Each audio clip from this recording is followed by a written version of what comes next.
Islam Fakultas Syariah IAIN Sultan Amai Gorontalo. Baiklah, pada video kali ini saya akan menjelaskan tentang crime without victims atau kejahatan tanpa korban. Sebelum lanjut, jangan lupa like, comment, and subscribe channel ini. Pada video kali ini saya akan menjelaskan tentang kejahatan tanpa korban dan pengaturannya di negara Indonesia. Tolong perhatikan ya. Baiklah, langsung saja pada pembahasan ya kawan-kawan. Pada pembahasan pertama saya akan menguraikan tentang pengertian kejahatan tanpa korban. Menurut Made Darmaweda, kejahatan tanpa korban atau crime without victims tidak diartikan sebagai kejahatan yang tidak menimbulkan korban, tetapi mempunyai makna bahwa korban dari kejahatan ini adalah pelakunya sendiri.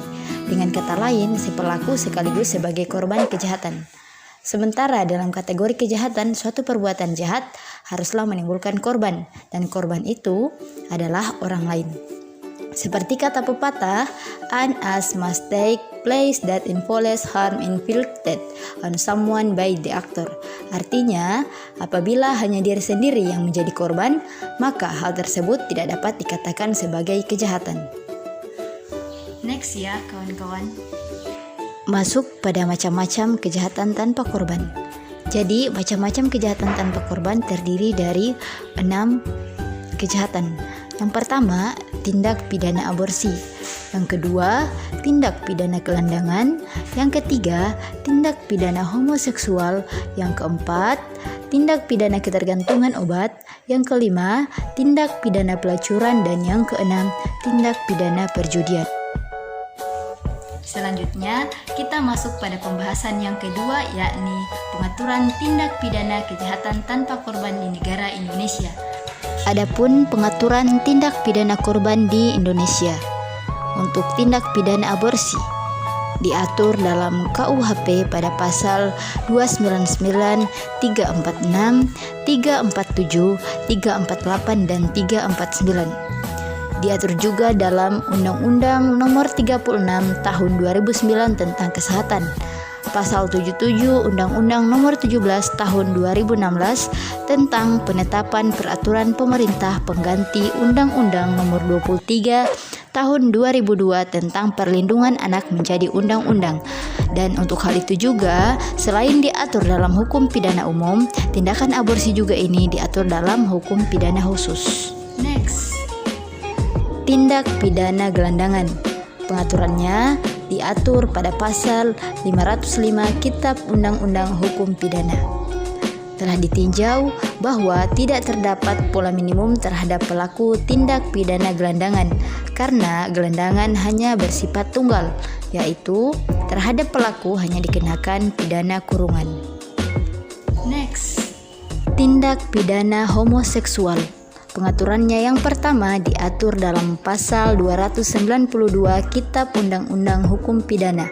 Yang kedua diatur pada pasal 82 Undang-Undang Nomor 17 Tahun 2016 tentang penetapan peraturan pemerintah pengganti Undang-Undang Nomor 1 Tahun 2016 tentang perubahan kedua atas Undang-Undang Nomor 23 Tahun 2002 tentang perlindungan anak menjadi undang-undang. Untuk tindak pidana ini, selain diatur dalam hukum pidana umum, diatur juga dalam hukum pidana khusus. Next, tindak pidana ketergantungan obat. Pengaturannya diatur dalam pasal 111 sampai pasal 148 Undang-Undang Nomor 35 Tahun 2009 tentang narkotika. Menurut Mahkamah Konstitusi, kriteria penjatuhan sanksi pidana wajib memperhatikan ketentuan tentang rehabilitasi yang diatur pada pasal 127 ayat 2 Undang-Undang Nomor 35 Tahun 2009 tentang narkotika. Oleh karena itu, terhadap beraneka jenis pola pemidanaan terhadap tindak pidana penyalahgunaan narkotika, yaitu terdapat 2 pola pidana minimum terhadap pelaku tindak pidana ketergantungan obat menurut pasal 112 Undang-Undang Nomor 35 Tahun 2009 tentang narkotika. Bagi pelaku yang memiliki, menyimpan, menguasai, atau menyediakan narkotika golongan 1 bukan tanaman beratnya tidak melebihi 5 gram, pelaku dipidana dengan pidana penjara paling singkat 4 tahun. Bagi pelaku yang memiliki, menyimpan, menguasai, atau menyediakan narkotika golongan 1, bukan tanaman beratnya melebihi 5 gram, pelaku dipidana dengan pidana penjara paling singkat 5 tahun. Tidak terdapat pola pidana minimum terhadap pelaku tindak pidana ketergantungan obat menurut pasal 127 Undang-Undang Nomor 35 Tahun 2009 tentang narkotika. Next. Tindak pidana pelacuran.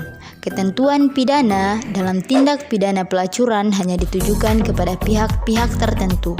Pertama, pada pasal 296 dan pasal 506 Kitab Undang-Undang Hukum Pidana hanya dapat digunakan untuk menjerat penyedia pelacur.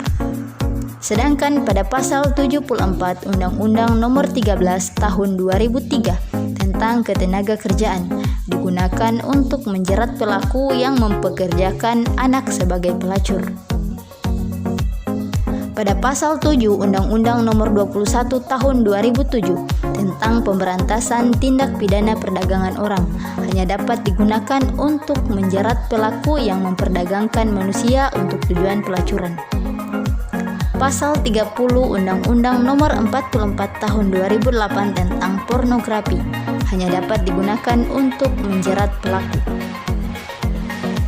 Sedangkan pada pasal 45 ayat 1 Undang-Undang ITE hanya untuk menjerat pelaku yang dengan sengaja dan tanpa hak mendistribusikan dan atau mentransmisikan dan atau membuat dapat diaksesnya informasi elektronik dan atau dokumen elektronik yang memiliki muatan yang melanggar kesusilaan. Dan yang terakhir adalah tindak pidana perjudian. Tindak pidana perjudian ini pengaturannya diatur dalam pasal 303 dan pasal 303 bis Kitab Undang-Undang Hukum Pidana dan pasal 45 ayat 2 Undang-Undang Nomor 11 Tahun 2008 tentang Informasi dan Transaksi Elektronik. Menurut hemat penulis, tidak terdapat pola pidana minimum terhadap pelaku tindak pidana perjudian, baik yang diatur di dalam maupun di luar Kitab Undang-Undang Hukum Pidana. Ditinjau dari kualifikasi ancaman pidana. Ancaman pidana bagi pelaku perjudian berdasarkan Kitab Undang-Undang Hukum Pidana adalah bersifat alternatif, yaitu terhadap pelaku dapat dikenakan pidana penjara atau pidana denda. Sedangkan menurut Undang-Undang ITE, ancaman pidana bagi pelaku perjudian adalah bersifat kumulatif alternatif, yaitu terhadap pelaku dapat dikenakan pidana penjara, dikenakan pidana denda saja, atau dikenakan pidana penjara dan pidana denda sekaligus. Pengaturan tindak pidana perjudian selain diatur dalam hukum pidana umum, diatur juga dalam hukum pidana khusus.